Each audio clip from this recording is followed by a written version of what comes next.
Они планировались, пустыри для решения там социальных, бытовых вопросов, но в силу изменения каких-то нормативных данных они становятся малые, недостаточными для решения этих вопросов. И поэтому они вот вырастают в то, что мы сегодня видим. И при этом детишкам, которые вот рядом в домах живут, им, по сути дела, негде попинать футбол.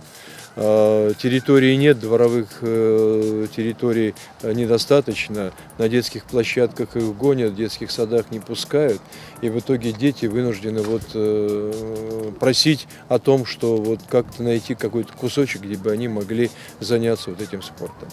И учитывая, что этот участок находится в центре практически вот жилого массива, где очень много детишек разных возрастов, то здесь, наверное, было бы оптимальным создание некого физкультурно-спортивного такого комплекса для детишек разных возрастов. И детские игровые, и там футбольное поле, и тренажеры, какие-то турники.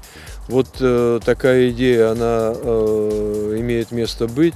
И мы попытались сделать так, чтобы хотя бы для начала привести вот ее в надлежащий вид, чтобы убрать вот все то, что вы видите здесь за спиной, и сделать хотя бы минимальные условия для того, чтобы детишкам можно было играть в футбол. А дальше должна быть нормальная планировка этого участка с созданием вот того, о чем я говорил, и исходя из этого уже дальше планирование и поиск финансирования, привлечение жителей домов к субботникам, к устройству вот этих спортивных площадок, так, чтобы они ценили, что это их трудом, и это стал бы центром вот этого микрорайона с точки зрения занятий детей разных возрастов.